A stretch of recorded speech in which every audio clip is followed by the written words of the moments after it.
Ladies and gentlemen, welcome back to the Cryptonews Weekly Roundup. Matt Zahab here alongside Rachel Wolfson, and Rachel is outdoing me yet again. I am in Mexico. As most of you know, I don't have any Halloween gear here with me, and we are recording today on the 31st.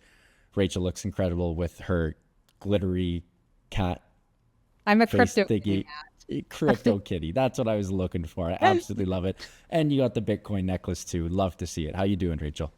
Yeah, doing well. Thanks. And happy Halloween. Yeah, today's going to be fun. Today's going to be awesome. Happy Halloween, folks. Let's jump right into it. Last week, and Rachel and I never do this, but we did say that we had a funny feeling Bitcoin would be above 70K. And, you know, most of the time we're wrong more than we're right, but this time we were definitely right. Bitcoin is buzzing above the 70K mark. We absolutely love to see it. It was a parabolic week for all crypto prices. Bitcoin almost hit an all-time high, which we will get into in just a second. But the weekly price action here, Bitcoin is up 4.5%, currently at around 70.5K. Ethereum is up just under 1% at around 2.5K. Solana is down 3.5% on the week at around $170. And the big gainer of the week, the meme coins continue to buzz. Doge is up 18% to 16.5 cents. We love to see it. But again, the biggest news of the week, Bitcoin went absolutely parabolic. We saw some crazy price action, Rachel, as Bitcoin surged to a near 5-month high that sparked a massive pre-market crypto stock rally. Yeah, let's talk about it. So Bitcoiners should be excited because Bitcoin price exploded above 72K as bullish bets build. So crypto-related stocks climbed in Tuesday's pre-market session as Bitcoin surged past 70K, a level the asset hadn't reached since June. Bitcoin hit 73.5K and almost hit its record peak of $73,737. So as Bitcoin's price soared on Tuesday, it inevitably had a ripple effect across the entire market. Crypto-related stocks climbed in Tuesday's pre-market session as crypto exchange Coinbase saw its shares rise by 4%. MicroStrategy climbed 5%. Bitcoin mining companies also benefited from the positive sentiment. U.S.-listed shares in Bitfarms jumped 3.7%, while Riot Platforms and Hut 8 both rose above 3%. That's really exciting news for Bitcoin. Huge stuff, especially for all of the pub-traded markets as well. We also saw some bananas inflows this week for all of the Bitcoin ETFs, which we'd love to see. Moving forward, Microsoft, one of the most reputable and well-known companies in the whole world, their shareholders said no to a Bitcoin investment plan. Rather, Microsoft wants their shareholders to say no.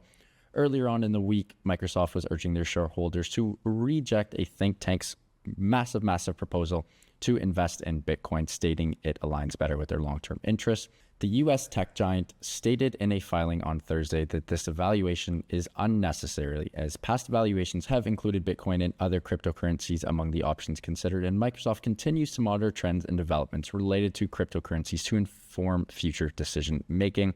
This would have been absolutely incredible news. Microsoft has billions and billions of dollars of cash on hand and could have invested a very minuscule amount of their treasury into Bitcoin, but that pipe dream will have to stay alive, and we really hope that does happen.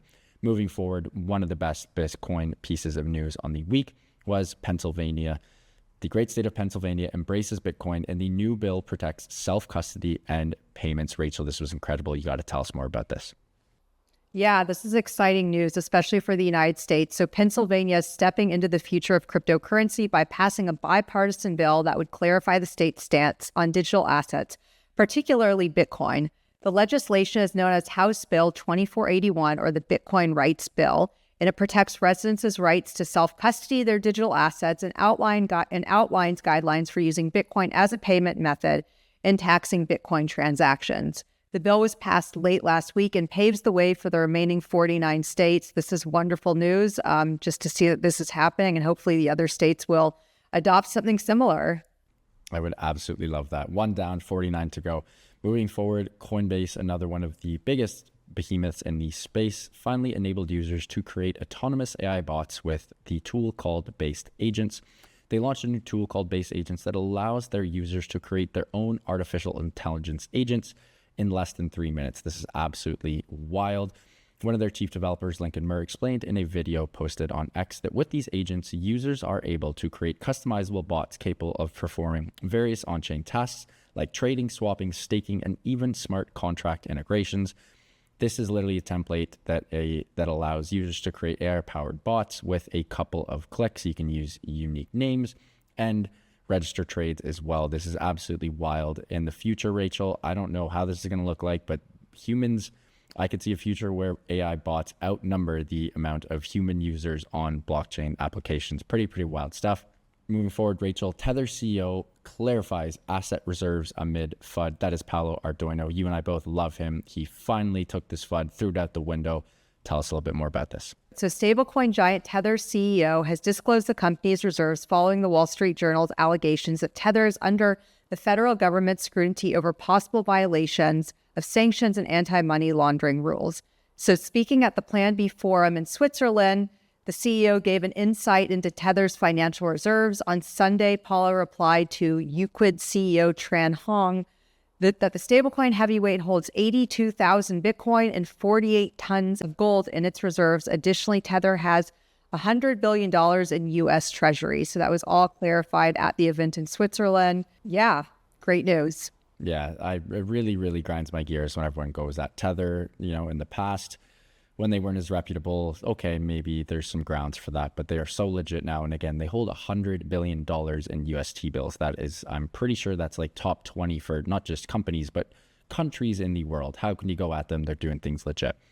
And Rachel, I don't even want to bring this up. I know you don't want to bring this up either. This is terrible news, but unfortunately we have to. This really, truly pisses me off. But DWF Labs has fired founding partner Eugene and G following serious allegations of drink spiking during a job meeting in Hong Kong. The allegations, which surfaced on social media, claim that the partner attempted to spike a woman's drink during a job-related meeting at a bar in Hong Kong. You could literally almost see this on the CCTV footage. What a clown move. It is just incredibly unfortunate that we are even covering such a story, and a terrible look for the crypto sphere as a whole. No excuses here. Throw this guy behind bars. Absolute clown move. Moving forward on a bit of unfortunate news on the week, Consensys CEO holds SEC abuse of power responsible for a 20% layoff. Yikes. So the SEC is at it again in the United States. We can't get a break here. Consensys, the parent company of MetaMask, is laying off over 160 employees, representing 20% of its workforce. Consensys CEO Joseph Lubin expressed frustration with the SEC's aggressive stance towards the crypto industry in an October 29th blog post, arguing that the agency's actions have hindered innovation and stifled growth. I completely agree with it. Things have got to change here in the United States, and this is also bad news. So hate to see this. 100%. And again, moving forward and continuing on the layoff spree, one of the biggest DeFi exchanges, dYdX, follows Consensys in the layoff spree and cuts workforce by 35%. Their CEO, Antonio Giulio, announced it on Wednesday that the company has cut its core workforce by 35%. This was a bit of a banana story as he took a 6-month hiatus, came back on October 10th, and not too long after that, give or take 2 weeks after it happened this week, he decided to make, and I quote, the incredible, difficult, and sad decision to move on from 35% of the dYdX team. I get it. Sometimes you got to cut costs, but it is a little weird when the crypto market is absolutely ripping. But then again, we're not running these massive companies. I'm sure they have good reasons to do so. And this week, Rachel, we're going to finish off with some good news, and I have to throw the ball over to your court as you are the one dressed in the Halloween attire. We should celebrate Halloween in the Metaverse with crypto rewards and costumes. Yeah, definitely. So this was an article that I wrote for Cryptonews this week. Basically, there are a number of parties in the Metaverse this week and next to celebrate Halloween. This is really important, actually, because Metaverse user growth has been growing, and this allows people from around the world to celebrate Halloween, meaning that you don't have to be bounded by boundaries. Also, Halloween apparently is not legal in some places, so if you celebrate in the Metaverse, you can still get your fix. The Sandbox is hosting a Halloween-themed event called Spooky Season 4. Decentraland is also celebrating Halloween. The platform is hosting a True Band Room 3rd anniversary and Halloween bash. They've got a live performance by musician Ash Orphan. And Upland also has Halloween events planned this year. They're running a social contest in which players can take unique pictures inside an immersive haunted plaza that resembles San Francisco's city center. That's pretty cool. So cool. So, yeah. So cool. So definitely enjoy Halloween this week and even next. And yeah, that's some good news to end this on, Matt. Guys, we always love doing this with you. Next week will be maybe the most bananas episode of the Cryptonews Weekly Roundup we've ever done, as the United States presidential election will take place earlier on in the week. Again, we always record on Thursdays. These EPIs drop on Fridays. We will have a candidate by then, or at least we should have a candidate that actually wins by then. Some crazy stuff is going to happen. This will most definitely have implications on the crypto market and all markets as a whole. And let's hope Bitcoin and everything else keeps ripping. We love you guys. We really appreciate you listening as always. And if you enjoyed this one, and we truly hope you did, please do subscribe, hit that like button on YouTube. It would mean the world to us. But Rachel, always a pleasure doing this with you. You look great in that mask. Sorry for leaving you hanging with no Halloween attire. And folks, we will see you on the next one. Thanks, Matt. Thanks, everyone. Happy Halloween. See you guys. Thanks.